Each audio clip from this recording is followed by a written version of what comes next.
നിലയിൽ എല്ലാ സിദ്ധാന്ത പ്രകാരവും ജാതിയിലും മതത്തിലും ഒക്കെ നടക്കുന്നു. നമ്മളിവിടെ ചെയ്യുന്നു.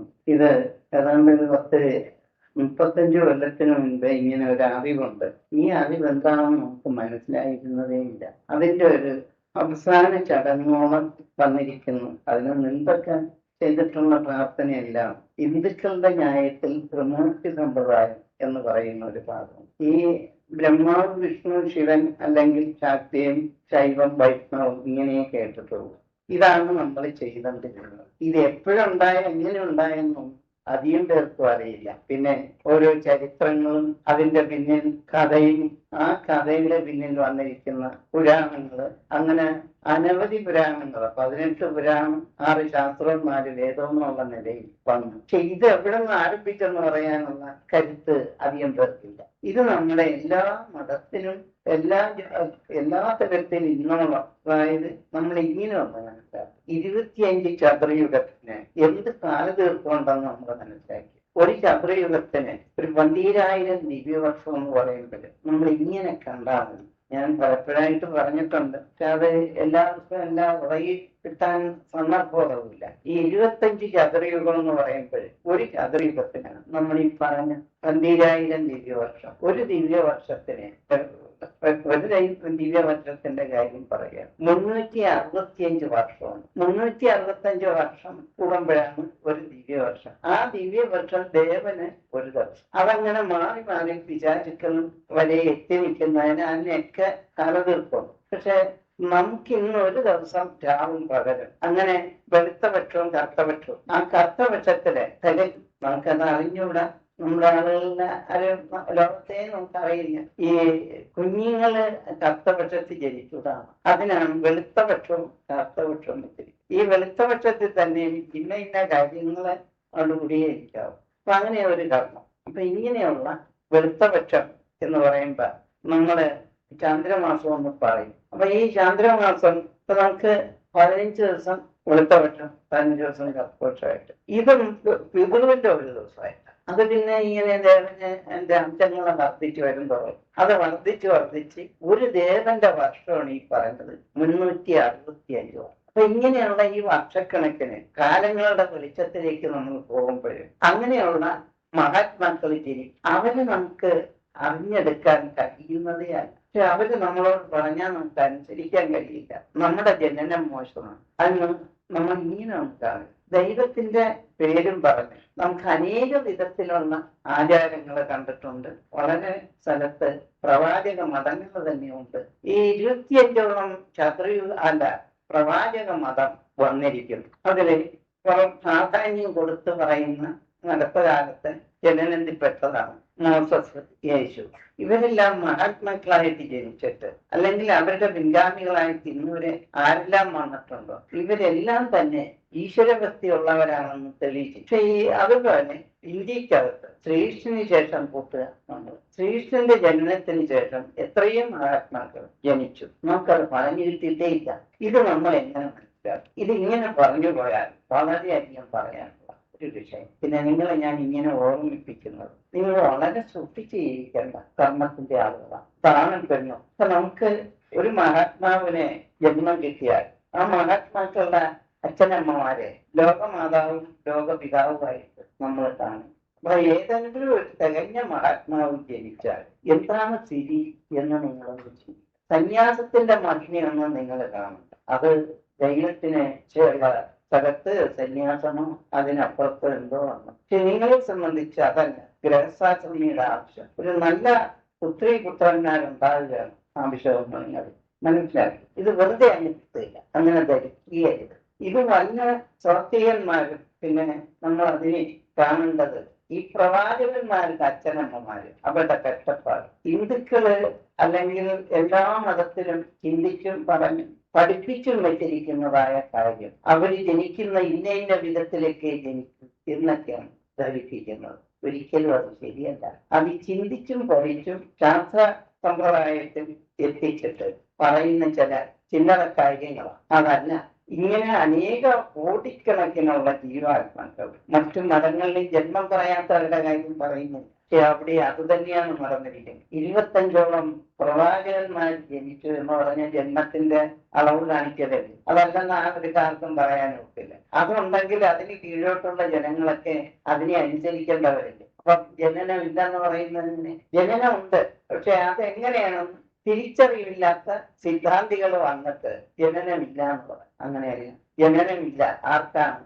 ജീവന് മോചനം കിട്ടിയവർക്ക് ജനനം. ആ മോചനം മുക്തി വരെ അവകാശപ്പെട്ട് നിൽക്കുന്നത്. അപ്പൊ ഈ മുക്തിക്ക് അവകാശിയായ ഒരു കുട്ടി ജനിച്ചാൽ ആ മാതാപിതാക്കൾക്ക് എന്താണ് എന്നുകൂടെ നിങ്ങൾ ചിന്തിക്കും. പിന്നെ അവരുടെ ഗോത്രശുദ്ധി എന്താണ്, അതിലെന്തെല്ലാം പറഞ്ഞിടണം, അത് ലോകത്തെ ഭരിക്കുകയും ഭരിപ്പിക്കുകയും ചെയ്യുന്ന കർമ്മമുണ്ട്. ഇതൊക്കെ നിങ്ങൾ ഒന്നൊഴിയാതെ ചിന്തിക്കേണ്ടവരാണ് കുടുംബസ്ഥന്മാർ. ഇത് ജാതിക്കും മതത്തിനും പങ്കിട്ടെടുക്കാവുന്ന ഒരു കാര്യമാണ്.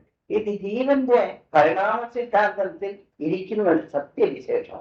അത് ജീവിതം കൊണ്ട് പകർന്നെടുക്കുന്ന നന്മയാണ് നമ്മൾ ഈ ഉദ്ദേശിച്ച് പറയുന്നത്. ഇത് എനിക്കിതൊന്നും അറിഞ്ഞു വന്നതല്ല, നിങ്ങൾ അങ്ങനെ ധരിക്കരുത്. ഞാൻ ഈ ത്രിമൂർത്തി സമ്പ്രദായം പൂർത്തിയായപ്പോൾ ഞാൻ വിചാരിച്ചതിനപ്പുറത്തൊന്നും വലിയ കാര്യമൊന്നും പറയാനില്ല, ഒക്കെ സാധിച്ചു എന്നൊക്കെയാണ്. പക്ഷെ നമ്മളത് മനസ്സിലാക്കി വന്നപ്പോൾ ഇന്ന് നമ്മൾ ഒരു വിധത്തിൽ പറഞ്ഞാൽ തുടർന്ന് പഠിക്കാനുള്ള അവകാശം കിട്ടുന്ന പോലെയായി. ഇപ്പോൾ 10ാം ക്ലാസ് പാസ്സായ തുടർന്ന് എപ്പോഴും വേണമെങ്കിലും പഠിക്കാനുള്ള ഒരു താല്പര്യം, ഒരു അവകാശം കിട്ടുന്ന പോലെയാണ്. ഈ സ്കൂളിലെല്ലാം പാസ്സാകുന്ന പോലെയാണ്. ഇതാണ് ത്രിമൂർത്തി സമ്പ്രദായത്തിൽ കിട്ടി. ഇത് അതുവരെ ഏത് മഹാത്മാക്കൾ ആ അവസ്ഥകളിൽ ജനിക്കുന്നുണ്ടോ അവർക്കറിയാം.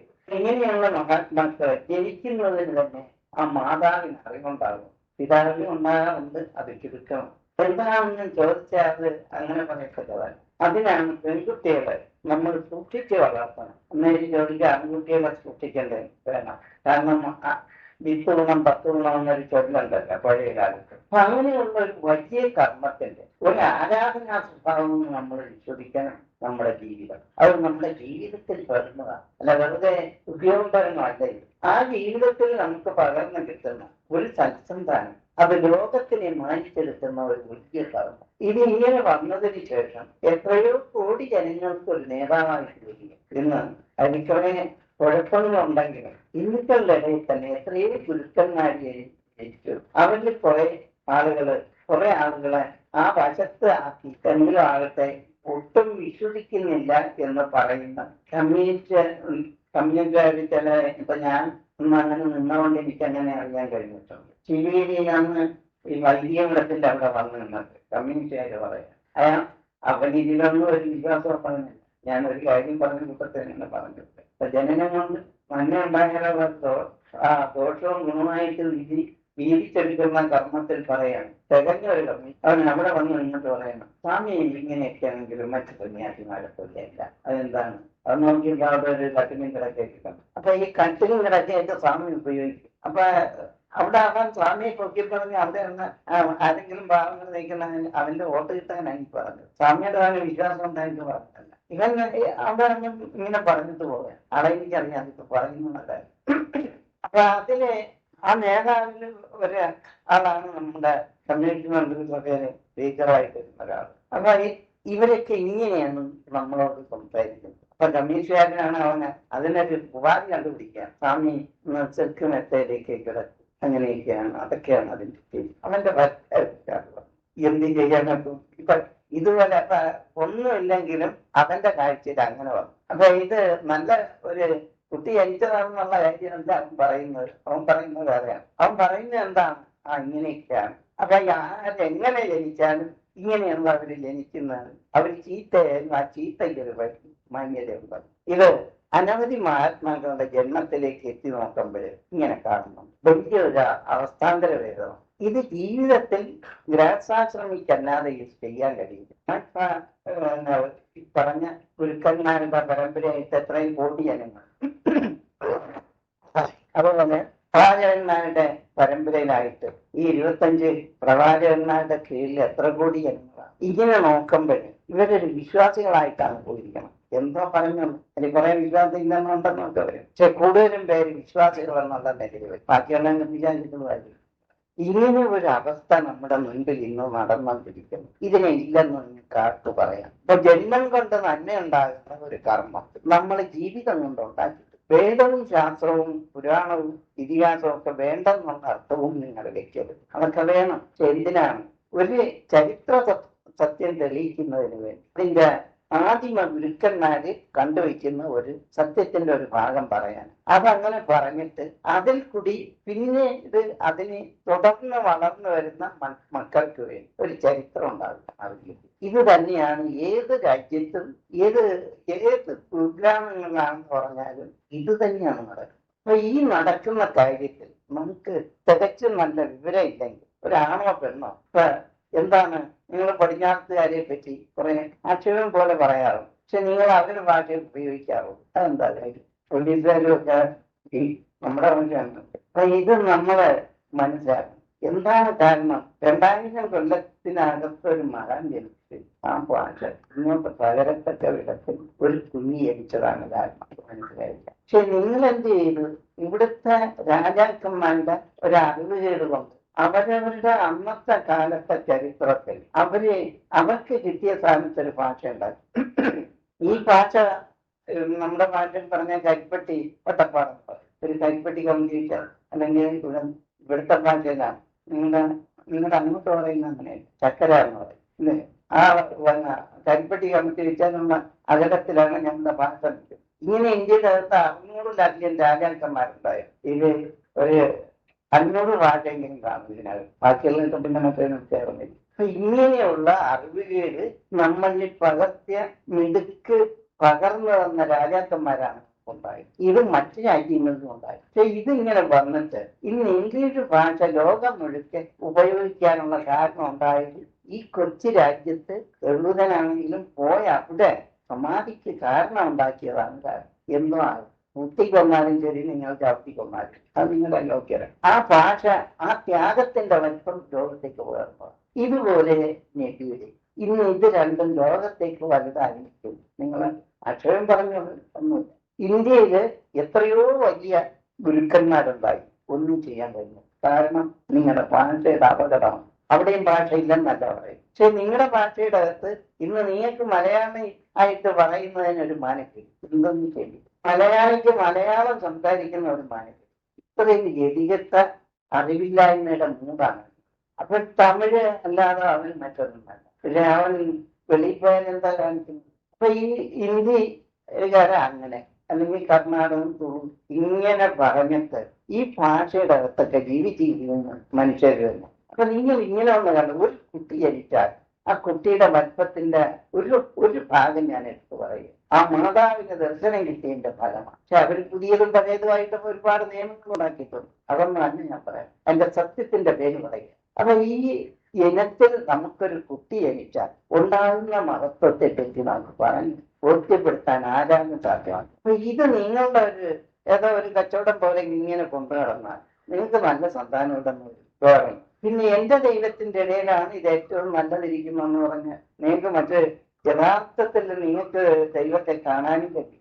ഈ തമിഴ്നാട്ടിലെ മക്കളുടെ സൗന്ദര്യം തന്നെ കുറഞ്ഞിരിക്കണം. അതെന്താണ് കാരണം? ഇവിടെ മേൽക്കാരാണ് ഇതെടുത്ത് പറഞ്ഞാണ്. ഇതിന് കാരണം അവിടെ ഈ എന്താണ് ഒരു പുഴയെടുത്ത 16 കല്ലിൽ ഇതാർക്കാണ്? കറുപ്പസ്വാമി. അപ്പൊ ഈ കറുപ്പസ്വാമി തന്നെ അവിടെ ജനിച്ചു വന്നിരിക്കും.